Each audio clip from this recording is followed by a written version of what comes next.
have a natural inclination towards healing or an interest in it. So I find that, you know... I actually have been asked, though, about...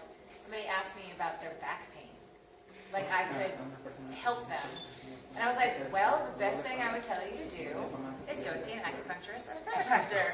Maybe get a few x-rays. But, by the way, I'm just like, I'm not a doctor. Just tell them to rub mud on it. Just rub, it's Works for more everyone. tussin.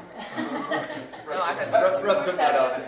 But, like, yeah, I don't know. I think so. I get asked all the time, but I did before I played a doctor, right? But now I get to use the line like, well, I played a doctor on television, so, you know, which is always, it's a joke. That's like a joke line that people say, but we actually... I actually had a woman have a stroke in a car in front of my house, and she ended up wrecking her car and taking out 3 cars right in front of my house, and I hear the crash, so I go running outside, not thinking, but just running outside, and this woman's still trying to drive, and she's just, you know, there's pedestrians in the street, and her window was down, so I jumped into the front seat of the car and pulled her keys out, so she would stop.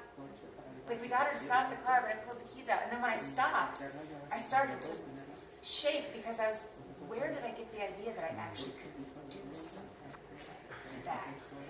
You know, and then, of course, everyone's calling 911, and we're trying to diagnose the woman, and she's fully conscious, and then I start using all this medical terminology that I don't really know. I just Memorized. learned these lines somewhere. Last script. And I go back in the house, I'm like, Jill Flint, you're an idiot. Like, you could have gotten hurt. You don't know what you're doing.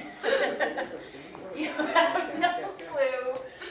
Sit in your house and be quiet and wait for the professional. Oh, you're right though, because it's like, because I have these moments where when people do approach me that I feel like the training that I got on set, that I could really do that. Like the I time could really do that in real you were life. going to chase down the robber who stole the guy's. That's different, that's athleticism, that's not doctoring. But like, I was in Mexico once before in my life this spring, and somebody was drowned in a pool, and I kept asking everyone who knows CPR, who knows CPR, no one did anything. So then I gave CPR based on what I learned on the show. And it's very different, because on the show, you know, especially compressions, you're making it look like you're pressing really hard. But as we were telling people earlier, the doctors, when they instruct us how to act like we're doing things, they also tell us how to do it for real.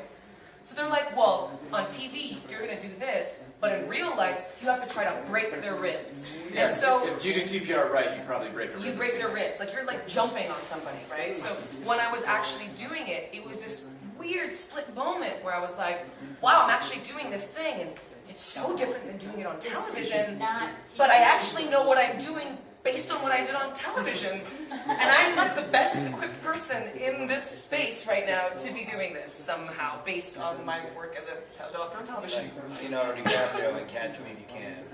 Right. Yeah. Note to self. I have no delusions of grandeur that I was like, Not even thinking. I'll call the ambulance. Yeah, call the ambulance. Yeah. Who needs an ambulance when you have the night shift?